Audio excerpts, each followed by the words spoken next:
Good. We are up and we are running. Good afternoon, everyone. Good afternoon. We have reached the end of the book of Bereshit. Woo! We did it again.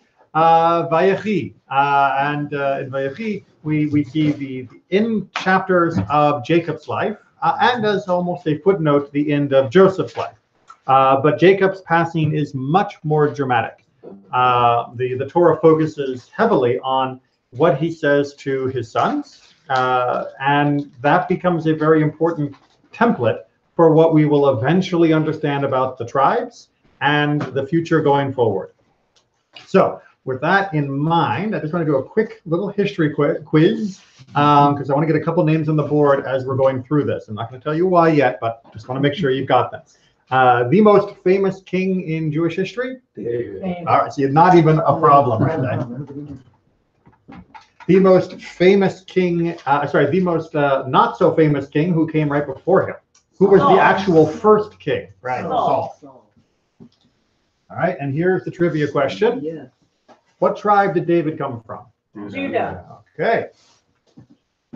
Guys have been paying attention. Reading your book of Samuel. Benjamin. Saul, not as many names, not as many answers on that one. Right? It's less well known that Saul came from the tribe of Benjamin. So keep those two in mind as we are going through our study of chapter 49 to get today, which is on page 298, because that will become relevant as we hear what Jacob has to share with his children. So we're on page 298, chapter 49. And Jacob called his sons and said, "Come together, that I may tell you what is to befall you in the days to come." All right. Dad's getting ready to die, and he has a few last words to us about the future. "Assemble and hearken, O sons of Jacob. Hearken to Israel, your father. Right. Remember that he had both names. Reuben, you are my firstborn, my might and first fruit of my vigor, exceeding in rank and exceeding in honor. Unstable as water, you shall excel no longer. For when you mounted your father's bed, you brought disgrace. My couch he mounted." All right. Oh, boy. Yeah. Reading. Way to start off. Yeah. So Reuben goes first because Reuben is the firstborn. And it starts off sounding pretty good. Yeah. You're my firstborn, strength, honor, blah, blah, blah, blah. Yeah, right. And you went and ruined it all. You're unstable. All right. So in case you were wondering, this is why we're not going to see any kings from the line of Reuben. They are out of the running. Right. Onward. Okay. Now we're on the 300, yes. Simeon and Levi are a pair. Or brothers, more specifically, but the translator is trying to let us know that calling them brothers is kind of redundant, since we know these are all the brothers. We've been told about their brotherhood since the beginning of the story, which is now, what, 20 chapters or something almost? Not quite 20, but the point being that by saying they're a pair, the translator is trying to let us know that brothers here is more than just being blood brothers. It means they are two of a kind. Their weapons are tools of lawlessness. Let not my person be included in their council. Let not my being be counted in their assembly. For when angry, they slay men, and when pleased, they maim oxen. Cursed be their anger so fierce, and their wrath so relentless. I will divide them in Jacob. I will scatter them in Israel. Okay, so Simon and Levi. These are the blessings he's giving them. Yeah. Well, he didn't say blessings, did he? No, it No. Right, these are the words of what will befall you in the future, Yeah. right? Of what will come. Wow. So, what do we make of this? Well, why is he treating them like this? At least we got an explanation for Reuben, right? This is the rape of Dinah And the revenge. and the revenge. Right. So this is his They recounting did it of together. the problem of Shechem. And Yes. they enjoyed shedding Blood. and so that ends up being used to their advantage later on. Kind of, yes. But that they're good at that. Right. But contextually, if we're talking about the future, what happens to the But tribe? Levi. The I mean, Levites- how does Levi get out of this hole? They Hold get on. So scattered wait. around. So they get scattered, right? Levi has no possession of the land, right? The Levites don't get any territory. Yeah. The Levites are instead sprinkled throughout all of the other tribes. And Shimon is, we know historically, the tribe that had the weakest hold ever on a piece of land. So wherever Shimon was, and that is a point of contention among the actual borders of Shimon's territory, by a few years into the book of Judges, they're pretty much not heard from again. They end up being scattered. They never get a firm, definite sense of this is the territory of Shimon. So yeah, both Shimon and Levi, they are diffused. And that seems to be both a foretelling as well as a remedy, that by spreading them out, it curbs their violence, right? They can't link together the same way to commit crimes. But doesn't Levi get a special advantage as being from the priest, which isn't really such a, I thought it wasn't so much of a punishment for not getting land. I just thought they had a different duty, and obviously Moses will descend from them. Well, so so they get a duty that no one else gets. Right. They also have a responsibility no one else has. Is that a perk or is that a punishment?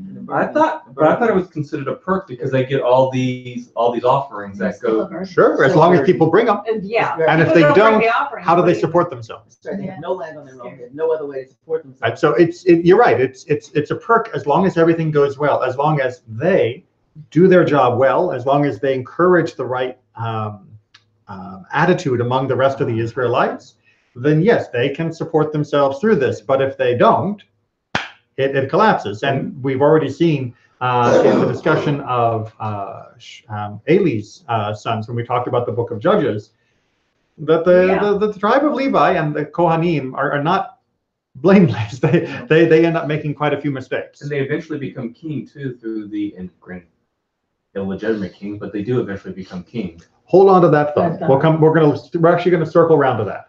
But what you can see is that they are not in line for any sort of leadership positions in the eyes of Jacob. Right? They are meant to be scattered, diffused, and the less they are in charge of, the better. Page 300. Yeah. Chapter 49. Onward. You, O Judah, your brothers shall praise. Your hand shall be on the nape of your foes. Your father's sons shall bow low to you. Judah is a lion's whelp. On prey, my son, you have grown. He crouches, lies down like a lion, like the king of beasts. Who dare rouse him?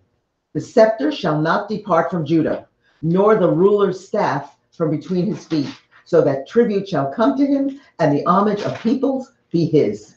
Now that's a blessing. That's a lot. Okay, so what do we unpack from this? Judah becomes king. All right, so the whole scepter thing, Judah king, yeah, that does kind of link up very, very strong here. The symbol of a scepter is a pretty clear allusion to the eventual monarchy of the house of David. And to this day, we are Jews. And the term Jew comes from the tribe of Judah as well, from Yehudah, and that has remained true until this day.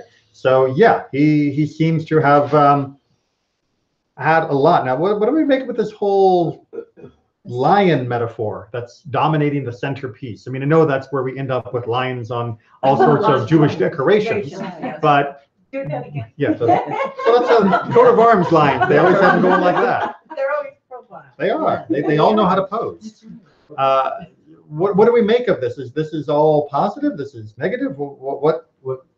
Compared to something else. Okay. For example, Ishmael is called a wild ass of a man. Mhm. That's the blessing he gets. But remember, wild ass does not have the English But connotation. this was his definition: a man who can go out into the wilderness and be, one of these rugged individualists. That defines him.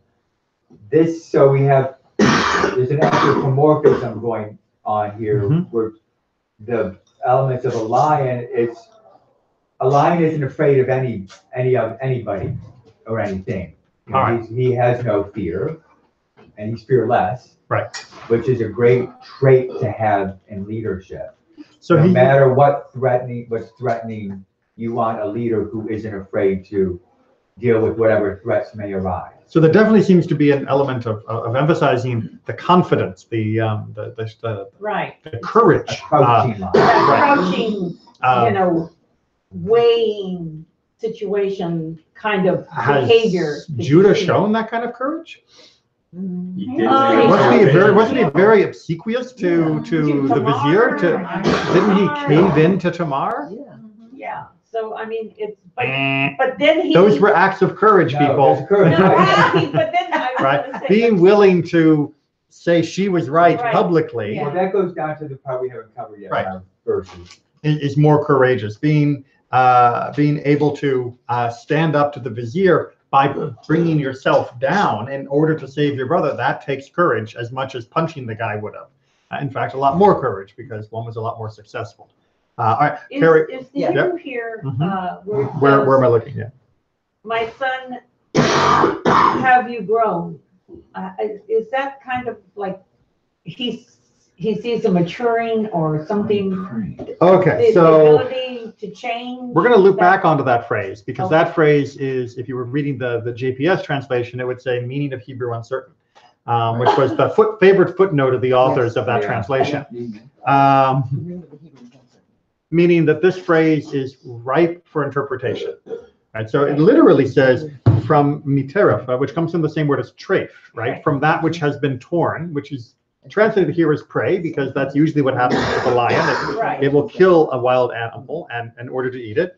So the prey, my son, you have ascended, right? It comes from the word aliyah, right? You've gone up. Oh, okay. So what you want to make of those three words in that phrase is going to be, there's a wide palette of Wide, possible interpretations, right? This particular author seems to say, because of what he's captured, he has grown.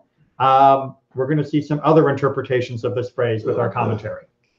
All right, onward. Stay on. He tethers. He tethers his ass to a vine, his ass's foal to a choice vine. He washes his garment in wine, his robe in blood of grapes. His eyes are darker than wine, his teeth are whiter than milk. He's a Zebulun. handsome boy. Yeah.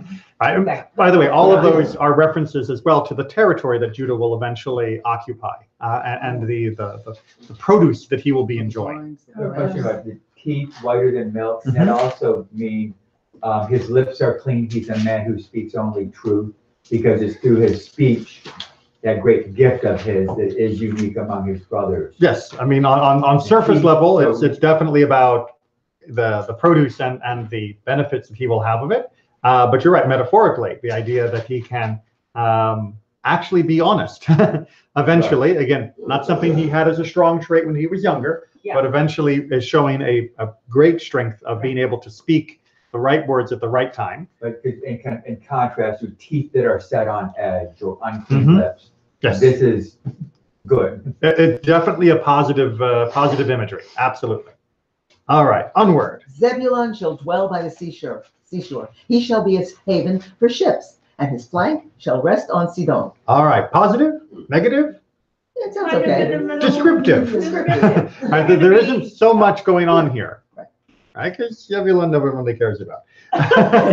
Isn't he the one though? I'm sorry. Yeah. Isn't he the one that actually does a lot of the businesses and has to support the other tribes as well? So this Zebulun Issachar pairing gets Issachar. picked up by a lot of modern commentators and beaten like a dead horse, or a dead donkey, pardon Issachar, because it's used as a metaphor that Zebulun will work and Issachar will study. Mm-hmm. And therefore, there are two types of Jews in the world. There are those who make money to give it to people who are studying, and the people who take money from people who work in order that they can study.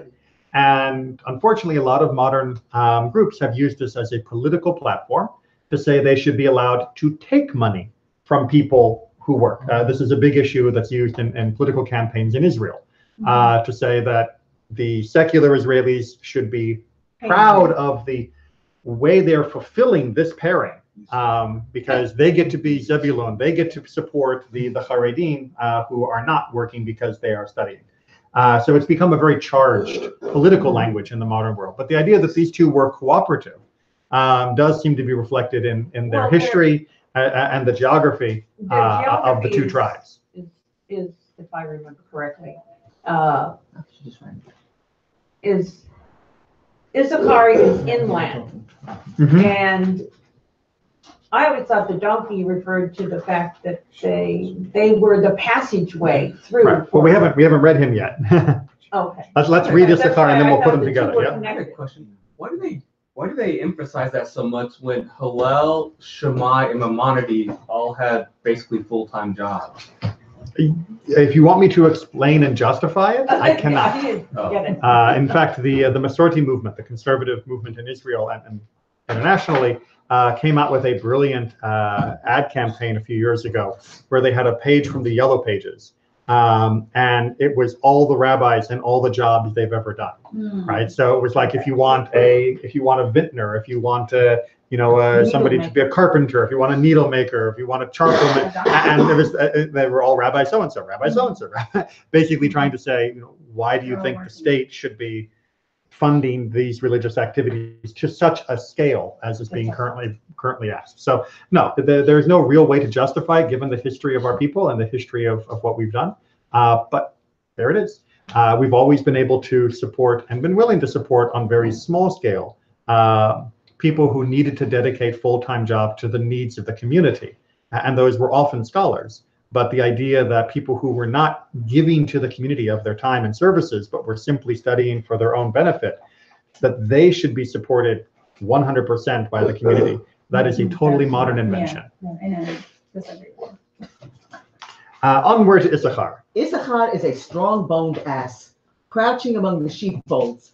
And when he saw how good was security and how pleasant was the country, he bent his shoulder to the burden and became a toiling serf.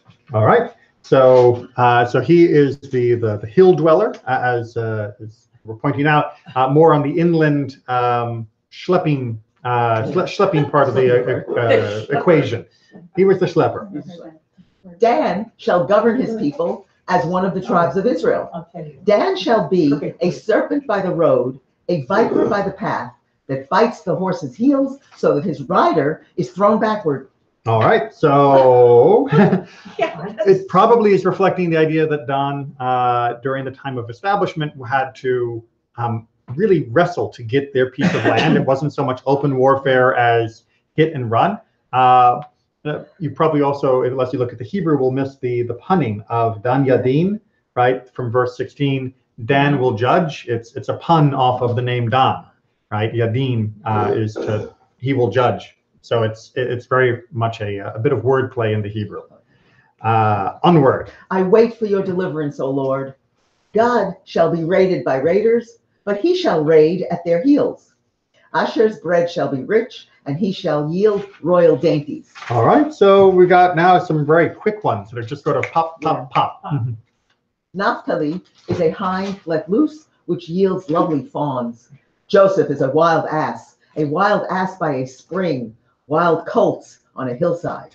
Archers bitterly assailed him. They shot at him and harried him, yet his bow stayed taut, and his arms were made firm by the hands of the mighty one of Jacob. There, the shepherd, the rock of Israel, the God of your father who helps you, and Shaddai, who blesses you with blessings of heaven above, blessings of the deep that couches below, blessings of the breast and the womb, the blessings of your father, surpass the blessings of my ancestors to the utmost bounds of the eternal hills. May they rest on the head of Joseph, on the brow of the elect of his brothers. So you've seen that Jacob has totally learned his lesson of not showing favorites. Yeah, right. Yeah. He's piling it on for Joseph. Now, one thing you'll notice, however, is that who's missing from this whole list of blessings? We haven't got Benjamin yet, but that's in normal because of birth order. Yeah. Who did he adopt? What? Two sons. Exactly, Ephraim and Manasseh. He had adopted Ephraim and Manasseh just in the previous chapter, but they're not showing up here as getting their list, nor do we get their flavor, if you will, of any of the future that they have, except as it is an extension through Joseph. And we do know that Ephraim and Manasseh were two of the wealthiest and most blessed tribes. So they do end up enjoying a plum position among all of the tribes when it comes to the eventual settlement and status within the confederacy of the Jewish tribes. But notice what they don't get. They don't get a king. Well, that is to say, they don't get a legitimate king. Right? Eventually, there will be tribes. There will be kings that come from Ephraim, but those will be the kings that are put up when the northern kingdom are broken off, not as part of Israel when it is a whole.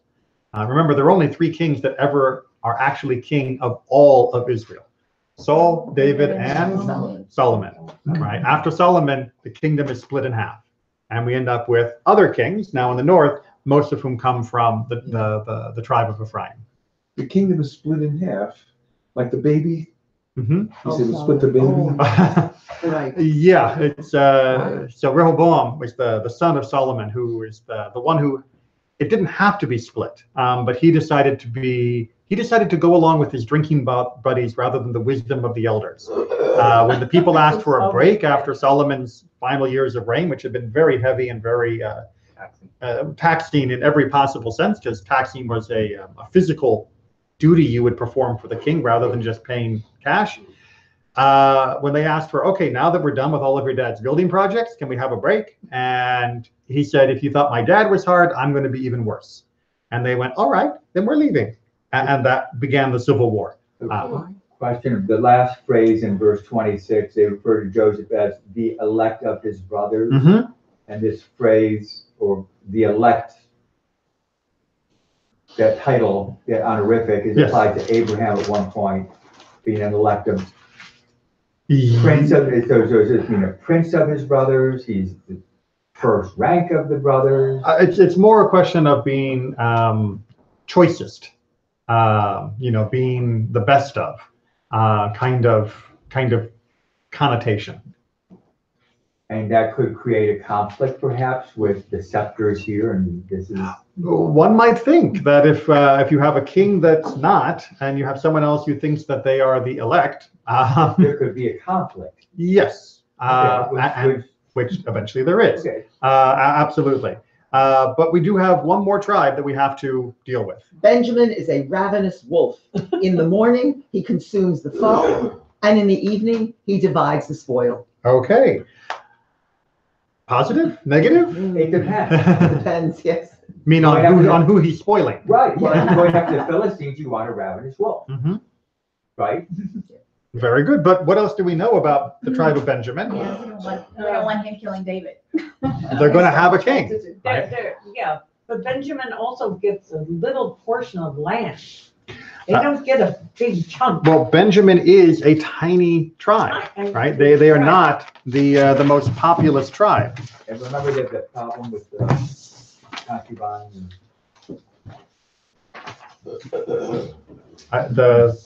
The town of Gibeah, Oh, where the Levites yeah. came by and they wanted to attack him. They instead ended up murdering his concubine. He cuts her up, sends her to all the tribes. There's a huge war against Benjamin. Yeah, Right. that could be ravenous. It could. And in fact, it won't take us long to circle around to that topic. Yes. Okay. From all this blessing from the father, Mhm. and I thought Joseph should get the biggest blessing, and because Joseph saved the family Mhm. during the difficult time. Don't talk about history, all this, but and then also the father highly regard him Mhm. as a prominent of son, and give the 2 portions, Exactly. give 2 portions. However, the irony is that Judah get the biggest blessing. It does seem very unexpected, right? With Joseph being his father's favorite, with Joseph having done so much to save the family and being already second in control of Egypt, which is kind of like, vice president. If you were looking for somebody among the tribes who had shown executive leadership ability, Joseph really had the best resume. Right? I mean, yeah, Judah had done all right by Tamar and everything in his little family leadership role. And he'd done all right, when he had to negotiate for Benjamin's survival. But the only person who would ever run a country was Joseph. So saying that Judah is going to be the scepter, and we know that ultimately that is exactly what happens, it does seem a little surprising. As I said, but Judah was the one governing what was then be the future Israelites versus the Egyptians. Very true, right? Judah was dealing with the family, which, was only 70 people at the time, which is not exactly a country, although dealing with 70 Jews sometimes can feel more taxing than running a country. Oh, yeah. But yeah, and Joseph had a very different population, but a much larger one, and knew much more about statescraft, certainly than Judah did. But that might be that it's not about statescraft that makes a good king. Of the person. Right? It's not just your resume. Yeah, not just your resume. It was, I mean, if we are to look at these as, as a father looking at his children and saying, this one is going to turn out to be this way or that way because of incidents that happened as they were growing up. If the son Simeon and Levi are violent, and you want to keep that strain as far away as you can from the sharp things. Yeah, from the sharp. Don't let them play with the knives. Don't. No, the point is actually. Okay. So I was going to say that maybe this is like an honest look of saying, okay, so I love Joseph and I loved his mother. And I'm going to bless him. And everything else. But if I'm looking really to see leadership qualities of honesty and sense of justice and putting oneself out to protect the others, I see more of that in Judah. Well, so let's talk about the actual kings that we've got up here, right? The ones that are going to be legitimate kings, Solomon notwithstanding. So Saul was, of course, chosen by the prophet Samuel, as was David, to replace him. So we can say that both of these have the Gushpanka. They have the stamp of approval, unlike many of the kings that come later. What do we know about Saul's reign? Good king? Bad king? Bad. Because? He failed to follow the Lord, what God told him to do. So he wasn't quite precise enough when it came to the Amalekites, which is the most famous incident. When God told him to wipe everything out, he was fine doing that for the people, except for their actual king. And the loot he kept. And that was a big problem. So he had what was a very short reign, and his own sons did not succeed him afterwards. So he had a good start and then a crash and burn. But it says that he was chosen because he looked like a king. He was head and shoulders above everyone else. I mean, he looked, and I always crack up when I think of, TV was looking presidential, and I'm going, that doesn't work. We tried that. Wait, it did. But that's what they wanted. It did work. I mean, he was a successful commander. He won against the Amalekites, and he won against the Philistines in many incidents, right? So he was a strong, successful commander as well as a dashing figure. So when you look at the character of Saul, he's not all bad. You could say he was the right man for that time, but not necessarily a good man. But for that time, as the first king, someone who had to look the part in order to bring the people into the idea that there's a king now, which is different than in the past, and we have this figurehead now that we can rally around. It's tricky to understand why precisely we get to be told about how he looked, but we definitely know that he succeeded as a king up until the point where he stopped listening to God. Right. That was where he could do things on his own. Right. Well, I mean, do things that were counter to what God had told him to do. As soon as he, started following the wrong set of instructions, meaning his own desire rather than what God was asking him to do, that's the beginning of his downfall. And then it's a mix of good and bad, and especially in his relationship with David and his son Jonathan, as we eventually end up to his own death. But he did start off really well, and then ends up. What do we know about David's reign?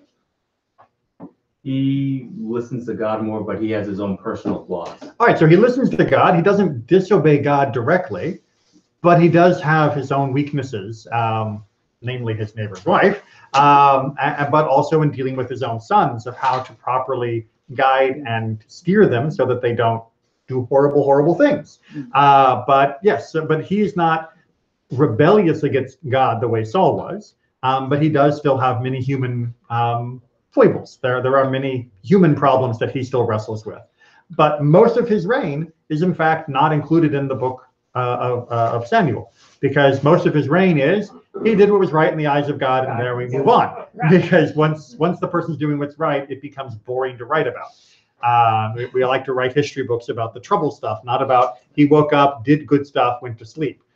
That doesn't sell copies. And it's not necessary for us to read as the readers of Tanakh. So he expanded borders too. He expanded borders. He fought wars and was victorious in them. He stabilized the country and unified them. He set up a good government. He unified a good government and set up a unified place of worship in Jerusalem, having set that as a capital for the entire nation. He did a lot. And he on a personal level, he seems to have gone off the deep end in many of his relationships with his family and stuff. But when his aides bring him to, I mean, when they say you have to get up and be the king, you cannot wallow in the, don't keep crying. Don't mourn for the traitor. You can't keep going, Absalom, my son. And he listens to them. More than just he listens, he apologizes. Yeah. Right? David, the defining characteristic of David's trait from his failures is contrition. Right? Unlike Saul, who when he messes up, defends everything that he did, tries to justify it, looks for excuses. He tries to cover himself because he wants to come up with some explanation of, no, I didn't really do anything wrong. David, on the other hand, it's mea culpa from day one. Let's just be able to he's, by leading himself through the steps of repentance, which David has to do repeatedly, he's able to lead the people in the act of repentance. And that was something that Judah, the quality that comes from Judah, and ultimately for long-term success, you have to have that. That was what Judah exemplified, right? He was had contrition about how they had treated Joseph. He had contrition about Tamar, and he showed that he had ultimate contrition when he was willing to sacrifice himself to save Benjamin and their father, even though it wasn't fair how he and his other brothers had been treated, right? So that is very much in keeping with what we eventually see in David's character. Sorry, I know moving on before. Yeah. It just seems like when you're comparing the two positions between Judah and David, would that be anything comparable? It seems like Joseph's kind of like Jared Kushner today. No, I mean, he was high up in a mighty country where David or Judah would be more like a Menachem Begin who sacrificed quite a bit. Trying to attach everybody would be a little tricky, but remember, Joseph suffered greatly in the interim, right? He went from being 17, not off into an Ivy League education, but he went to become a slave and then jail. So he got as low as you could possibly get without actually being dead. And then begins his rebound. So that I'm not entirely sure that there's a political figure that's in any prominence today that has had the same life experience, shall we say. Most people who rise to those ranks are very much of the silver spoon, and the spoon never left. But then back in those days, no one would have had an Ivy League education. Oh yeah, Well, they wouldn't have had Ivy League, Harvard and Yale. but they would have had privileged status. Privilege. Yes. Yeah. So they would have still been able to have had a tutor and still been able to have hired people that could bring books, scrolls that they could learn to read and write from, and not have to do as much work as some of the other people in the family. Much as Joseph was not out with his brothers with the sheep, he was at home. Which does show that he probably was getting a bit more of a preferential treatment in his education compared to the others around. Yeah. So it wasn't Ivy League in the sense of there was an address, but there was Ivy League in the sense of what kind of privilege did it take to get you there? Tutors. Yeah. Well, and Alexander preferential. the Great had Aristotle. Yep. Oh, yeah. Yeah. So I mean, I guess back in the day, you couldn't get better than that. I don't know. He died young, so. Well. But we still talk about him, so it depends on what your real value is. All right, so let's talk about Benjamin first, though, because he was from Saul, the leader to the first king. Benjamin is like wolf, a metaphor implying that the kingdom of Shaul, a descendant of Benjamin, would not endure, just as a wolf does not spend time with his prey. Right now, what does he mean by a wolf does not spend time with his prey? If you go back to verse 27 on page 305, right, in the morning he consumes the foe, and in the evening he divides the spoil. So what Chizkuni is picking up on here is this time differential, right? Morning to evening. It's like, well, what's happening in the middle? It's like, well, apparently, we're going to see from some of the commentators, there was a naturalist understanding of wolves, that wolves did not sit around lazily chewing on their prey, right? Wolves would hit, and they would take, and then they would go back to the den, and then they would eat there. They wouldn't just sit and chew. And the idea here being that Saul would not endure, right? He would hit and make a splash, and then he would fade, right? That he had a trajectory of his kingdom that was more wolf-like, as opposed to. On the other hand, the kingdom of David is compared to that of a lion, which does spend time with its prey, not being afraid of anyone challenging it. Right? When the lion kills the zebra, it sits down in the midst of the zebra herd, chewing, and going, what are you going to do about it? That's right. Now, whether or not these are biologically true is less important than would it have been the accepted metaphor that these animals would bring to mind to the people who were listening to this story. Right? Would a zoologist describe wolves and lions in this term? I don't think they would.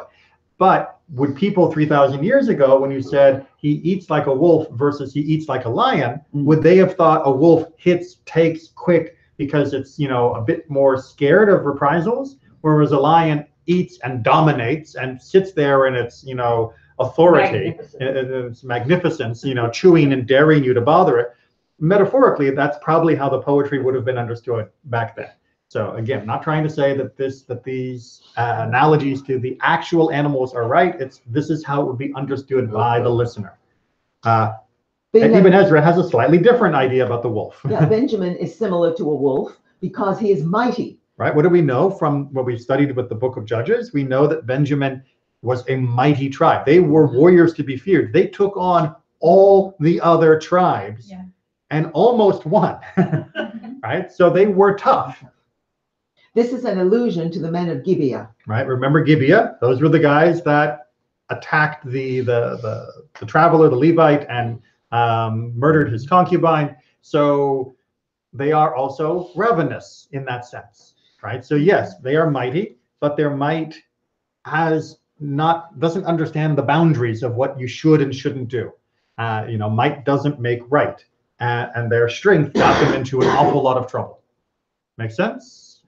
Okay. And when it says in the evening he divides the spoils, this is an allusion to Saul's victory over Amalek, which happened in the morning. Meaning the beginning of Saul's and the Benjamites' reign. And Mordecai, which happened in the evening. Remember, Mordecai is said to come from the tribe of Benjamin. Yeah.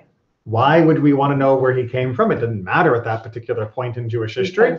Because Haman, it comes from the tribe of the Amalekites. And who was it who was attacking and destroying the tribe of Amalekites?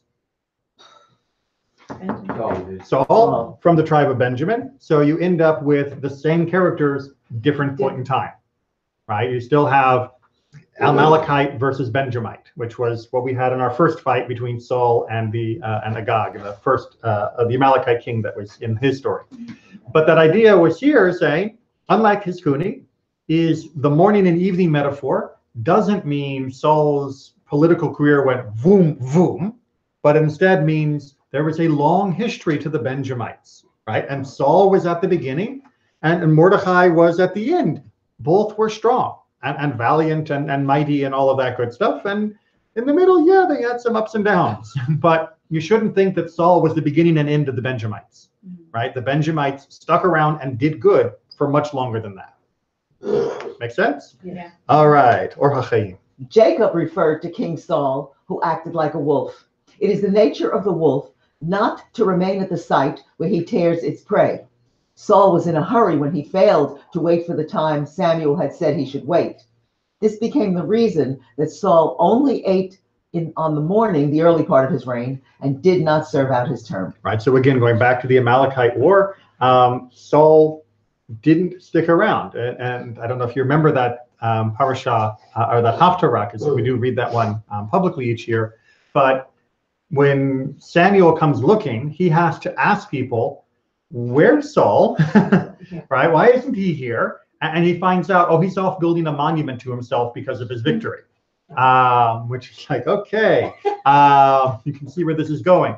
And that is the idea of the impatience, right? So the impatience of Saul is seen as being part of the impatience of Benjamin. We haven't seen much of Benjamin as a character, but this is what we're learning from the description of Jacob.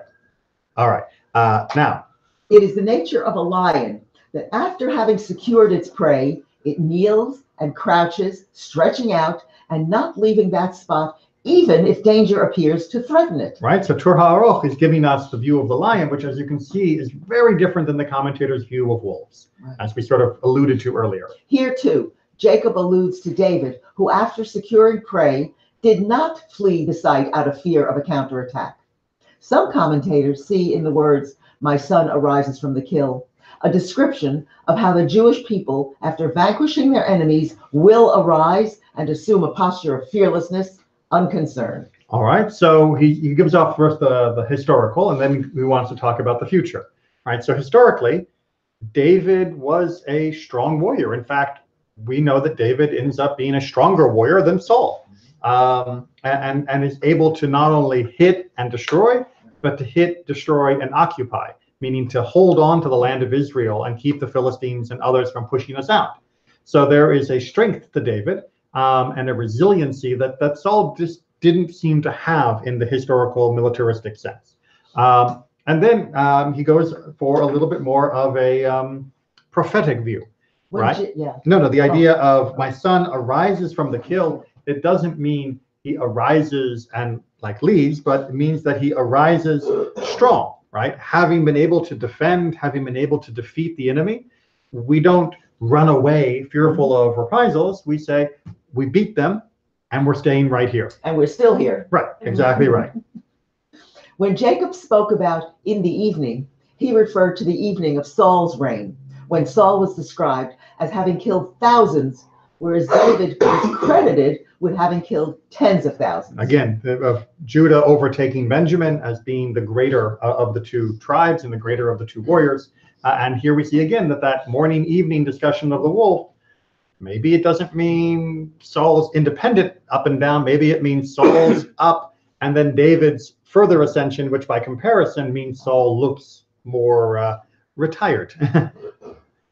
According to the plain meaning, Jacob compares Benjamin to a predatory wolf, seeing that in the future, the surviving young men of Benjamin would kidnap girls and make them their wives. All right, which goes back again to our story of the aftermath of the concubine of Gibeah when she was killed. The Benjamites, when they were retaliated against, part of that was making an oath that no one would let them have their daughters in marriage, which meant that tribe was going to get wiped out simply because they would have no more kids. And the great solution they came up with, one of which is one of the many of solutions that was done in the early days of our settling in the land of Israel that led to the need for a king, was to say, well, we could just let them go and steal the girls of Shiloh and kidnap them to be their wives. And so that, essentially replay of the rape of the Sabine women is what is one of the trigger events that leads to Saul becoming a king. So there's kind of a full circle here of the Benjamites were so uncontrollable that we needed a king to control them. And that first king happened to be from the Benjamites, which may be why he didn't last. Jacob prophesies prophecies concerning the first crowned Jewish king, Shaul, member of the tribe of Benjamin. He would successfully deal with the enemies surrounding Israel, as documented in Samuel. Wherever he turned, he defeated them. The tribe of Benjamin also remained loyal to the dynasty of David when the 10 tribes split under Jeroboam. All right, so here we get something really, really interesting. Imagine Benjamin and Judah, the original people, right? What kind of debt do you think Benjamin would have owed Judah for what he did to make sure that Benjamin wouldn't have been left behind and possibly killed or at least enslaved? And how do we see that played out in the end? Even though Benjamin and Judah were the tribes of the two kings with the worst relationship had, after the split between when Solomon's son splits the kingdom between north and south and the civil war basically begins, where does Benjamin stay? With the south. He stays with Judah, right? All the other tribes, except for the smattering of Levites who are in the south, all the other actual landed tribes go north. They are all part of the other kingdom. It is only Judah and Benjamin as groups that still have coherent tribal allocations that remain united at the end. And it's perhaps much due to this story and due to the particular characteristics that they had. I saw a hand. Well, I mean, it almost goes back further because David is raised in the Benjaminite. After at one point he's really raised among the Benjaminites. Yes. In Saul's court, and that's there's a family connection there. It's like, I know I got these other brothers, but you were. I mean, he was even married to a Benjamite princess. Right. So the interconnectedness between the kings of Judah and the king of Benjamin and the tribes of the two of them is very, very strong. Right? Even though you might have thought that there would have been a lot of enmity because of the way the kingdom was torn away from the Benjamites and given to the Judites. What was that? Use the word princess? I've never seen that used in Jewish texts. No, because we generally just say the daughter of. But if you want to emphasize that the daughter of Saul was a princess by normal standards, then she was a princess. And she was given to marriage she was given in marriage to David precisely because she was a prize to be won. She was the princess and therefore brought him status by being married into the royal family of Saul. So it was her family and her family's royalty that made her who she was in the story. Therefore, I don't think princess is off the mark. But yeah, we tend not to use it because the translations usually, I mean, the Hebrew itself doesn't usually use that word. And in all these pictures, where's Joseph? You mean later on? Well, Joseph himself disappears. Yeah. And becomes Ephraim and Manasseh, the other tribes. After the two sons adopted by Jacob, and looks like Joseph is out of the picture. He is. He is as an individual tribe, as a singular identity. He disappears. Right? It is after this point, once we leave the land of Egypt, it is Ephraim and Manasseh for everything, and Joseph is gone. He is subsumed into his grandchildren. Into his children, Jacob's grandchildren. That means he's out of the politics. Yes, although his children definitely continue. As I mentioned, Ephraim becomes the dominant power of the northern kingdom. Because every time when I read this part, I was thinking that Jacob's logic. Jacob did not make Joseph to be very high because he's afraid, because Joseph is far more strong than the other siblings. So he was afraid. That's what I was thinking. He was afraid Joseph will conquer everybody. Well, and they almost did. You know, the northern kingdom was generally considered to be stronger than the southern kingdom for most of our history. In fact, it was because of their arrogance, because they thought they were so strong, that they ended up getting destroyed. If they had simply made peace with the Assyrians and paid the tribute and said, okay, fine, you want to take over this area, we'll just let us continue and we'll pay, they would have been able to endure. But they said, no, we can take you. And it turns out they couldn't. So Joseph's two sons in the north tribe. Right? Yes, exactly. Yeah. All right, onward to, I believe this is Radah. Yes. During the period of David, Yehuda crouched, as does a lion who at the time, when he is afraid of other ferocious beasts, does not lie down and relax, but only crouches. So again, why use the term crouch? Why not use the term lie down? Because this is preparedness, right? This is, I've got fights going on around me. This he does in order to be able to rouse himself at a moment's notice when attacked. However, at a time when he does not face imminent danger, he lies down relaxed. Similarly, David, seeing that he was involved in wars practically during the entire period of his reign and had to be ready to rise at a moment's notice to face his enemies and to kill them, he was like a lion concerned about staying alive.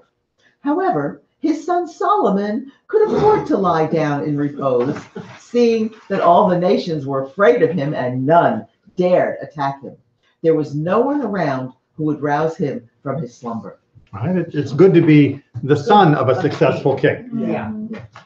Well, one of the sons, but that metaphor of how the lion behaves, again, they're drawing off the imagery of what people imagine of lions. Lions are absolutely ferocious when roused, and they are giant sleeping pussycats the whole rest of the time. And he's saying that fits, right? David was very much this aggressive warrior, and his son Solomon was not, right? He relaxed and spent time with his wives and lots of other women, and he built and he constructed and he did lots of other really impressive stuff, but he wasn't a warrior because he didn't need to be because of what his father had done during his lifetime, and that is where he reached. I'm going to butcher it, but there's a great quote by John Adams that says, John Adams says, I have to study war and politics and all of these things so that my sons can study engineering and agriculture and those things, so that my grandchildren can learn art and poetry and porcelain, right? That you need to have a generation willing to fight and a generation willing to build in order to have a generation that is willing to enjoy and be able to actually have a rich, full life that isn't spent either pushing a plow or carrying a rifle. And that's very much what Radak is saying here as well. And like I said, apologies to John Adams. He says it much more eloquently than me. Young lion. He prophesied this with reference to David, who, when he began his military career, was but as a whelp, as it states in Samuel. When Saul was king over us, it was you that led out and brought Israel. But he later became a lion when they made him king over themselves. Right. So again, why does it say that he was a gur, right? This cub of a lion. Why not just say he was a lion? And again, because it's to bring our attention to David, not just to Judah in general, and to say David was also just a little, nothing when he began, and eventually grew up to be an actual lion, which is why the lion metaphor in the description of Judah progresses from being a weak lion to being a strong lion. All young, free roaming animals are known as gur, cub. We would say in English, probably cub. Yehuda is distinguished as being described as a young lion, the king of beasts. This was a hint that David, in due course, would be descended from him. The numerical value of the first letters in the three words, Gur Aryeh Yehuda, right, which is the cub of a lion, is Judah, is the same as that of the three letters in the name David, 14. Right, so if you take the Gimel, the Aleph, and the Yud, and you add them up, it turns out to be 14. If you take the Daled, the Vav, and the Daled, it adds up to be 14. Right, so the phrase Yehuda is a lion cub is numerically, in this particular way of counting it, equivalent to the name David. So it's another nice way of trying to link what's happening with Judah and the description here with the ultimate idea of David coming along down the path. Okay, but we still have not hit the main question, and I'm surprised no one's actually brought it up yet. Right, so what was the distinguishing characteristic of that scepter that was going into the hand of Judah? It will not depart from Judah. Okay, so why was our first king from Benjamin? Right, if Judah is the man, right, he is the kingly material, why didn't Samuel go to the tribe of Judah to begin? Right, he's like, wait a minute. If the scepter will never depart, then it seems to me that there never should have been a Saul coming from Benjamin in the first place. He was looking in the wrong tribe. He was going where God told him to go. Yeah, but I mean, in the situation you're presenting, it seems inappropriate to have ever taken a king from the tribe of Benjamin, or any other tribe for that matter. And that also goes to, why doesn't the book of Deuteronomy, when it talks about us establishing a kingship, why doesn't it specify that the king has to be from Judah? Right? So does the king have to be from Judah or not? And that's where Rabbeinu Bachya is going to try and give us a nice summary on this topic. So Rambam writes, the words, the scepter will not depart from Yehuda, mean that Yaakov granted Yehuda the status of royalty and blessed him by saying that he would not be deprived of that status by any of the other tribes. He assured him that as long as Israel would be a kingdom, its king would be from the tribe of Yehuda. The meaning of the blessing, however, was not that Israel would always be a kingdom and would always be ruled over by a king. Moreover, it is an undeniable fact that nowadays we do not have a king nor princes. All right, so Ramban, in his inimitable style, points out the obvious, which is when it said the scepter will never depart from your hand, it's not saying that there will always be a Judean king. It's saying when there is a king, the only legitimate one will be Judea. And if you don't have a king, you don't need one, right? Meaning you don't have to like go out and find one. And the fact of the matter is, says Ramban, is we don't have a king now. So it's not that God promised to Judah that there would always be a Judean king. God only promised that when there was a king, that king would be Judea. Make sense? Okay, so it's a very important distinction on the promise. Seeing that by rights the kingship of Israel is granted only to descendants of the tribe of Yehuda, any kings from other tribes who occupied that throne were punished and could not perpetuate their dynasties. Right, so if you were not from Judah, yeah, you might sit on the throne, but your seat is going to be a hot one, right? You are not going to ever be able to perpetuate the dynasty, forever, and you're definitely not going to be enjoying the fruits of your labor, meaning being king is going to be much rougher for you because you are, in a sense, illegitimate.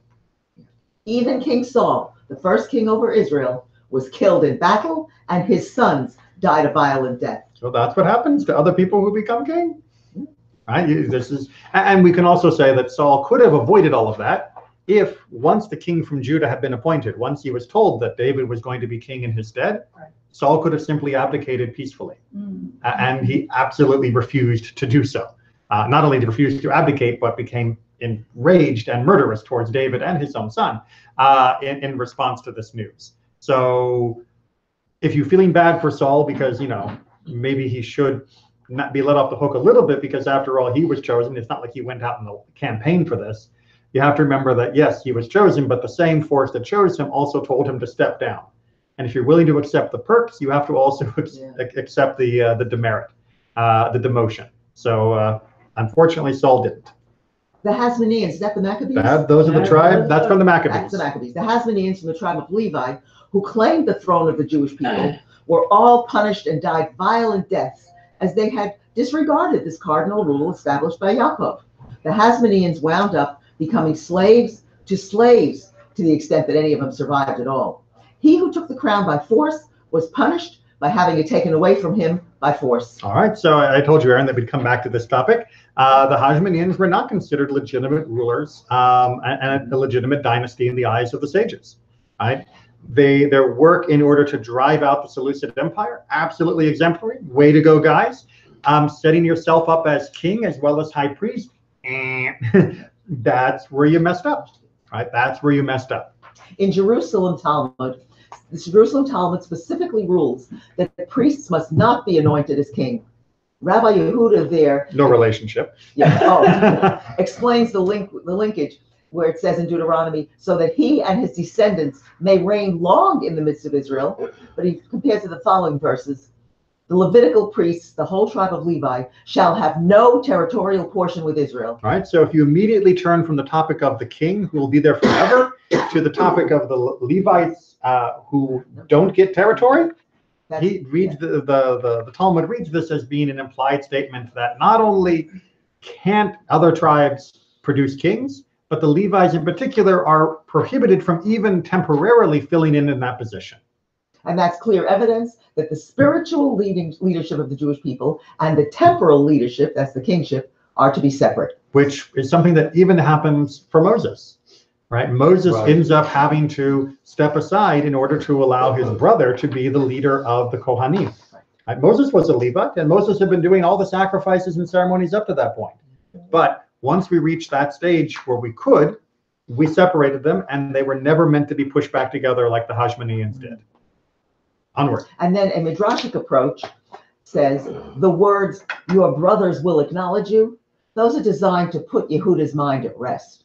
When Yehuda heard his father chastise all three of his older brothers, he became afraid that his father would level criticism at him for also his having slept with Tamar. All right, so let's just make sure we're going to understand, right? In that verse about Yehuda, it says Yuducha, right? Your brothers will acknowledge you. They will know you, right? Meaning they will esteem you. They will hold that. They will respect you. I believe was the translation that this used. The others will praise him. Praise you, right? So they use the idea of praise. And again, it's a play. If you look at the Hebrew, off the name of Yehuda itself, right? Yehuda ata yoducha, right? Yehuda yoducha. There's an assonance there. But it's just a great midrash because you realize if he's going down the line and it's Reuben, you son of Shimon and Levi, you terrible Judah. Oh man, I'm so going to get it because of Tamar. It's just gonna boom, right? I slept with this woman on the side of the road, and all. I mean, and I wasn't letting her, and even if you discount that, I wasn't letting her marry the next son like she was supposed to. I'm gonna get it in the neck.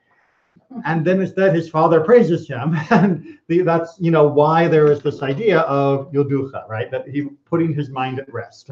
Instead, his father used the word yoducha as a reminder of Yehuda owning up to making his daughter-in-law Tamar pregnant. This confession of his would cause his brothers to acknowledge him as their leader. He would be their king, both in the terrestrial world and in the world to come. All right, so if I can just do one quick question here. Yera, what is the Hebrew word for the confessional? Confessional? Every Yom Kippur. Okay. No, vidui. Vidui, right? What are the words of vidui? The letters of vidui? They're like Yehuda or Yoducha, right? So basically he's saying the difference between you and your brothers is you confessed. So again, his ability to repent. Exactly. That's the quality. That's his distinguishing feature, which is why, great as Joseph was at statesmanship, we never really see Joseph go through that same period of struggle and contrition. Right? I mean, he struggles in his own ways, and he has challenges in his own ways, but he doesn't understand what it is to truly mess up and have to fix it. And in order to be a king, you really have to understand that, because that's what your people are going to do. When that litigant comes before you and says, Your Majesty, I'm sorry I did X, Y, and Z, I broke your law, you have to be able to sympathize with what it is to mess up and to confess. And unfortunately, Joseph didn't have that experience. He had matured, but not in the same way that Judah had. And as far as holding up as a value for what it is to be a good king, the text seemed to want to emphasize that aspect of Judah more than the might of Benjamin and more than the glory of Joseph, that it was Judah's ability to overcome his past mistakes that really made him the perfect king material. So the quality of being able to, which is a quality of leaving behind, to lead the people in a jubilee or lead the people in the Shabbat year, you have to lead everybody through that. Exactly, and he had to also experience what it was to fail. And that was something that Joseph. In order to lead the people through, you have to know what the failure is yourself. Yeah, you were going to say something? Yeah, Yehuda was a humble person by admitting his guilt. Right. Exactly. And that also meant that, like David, eventually, he would be willing to actually do what God asked him to do. Rather than saying, hey, I got this, I know what needs to be done. He was willing to admit mistakes, and therefore he's also open to guidance and leadership. And that's the real trick in finding a king, because how many kings think they already know it all?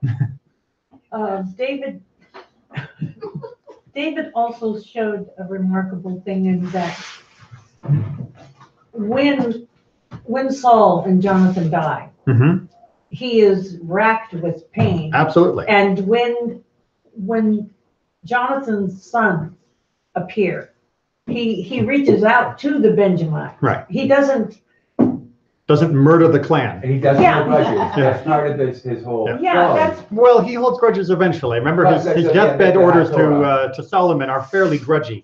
Yeah. But I mean, there is an ability in David to reach out beyond what his own selfish interests might be. Yes. I mean, because keeping alive the other king's the other king's sons is keeping alive rivals. And that's not what you do, especially in the ancient world. I have a question. This is a little off topic though, but I mean, what do they mean by king though? Because there's a few people before Saul who had a lot of power. I'm thinking Moses off the top of my head, but they never actually had the title. So king means a dynastic family that will pass father to son, that has authority over the entirety of all the tribes.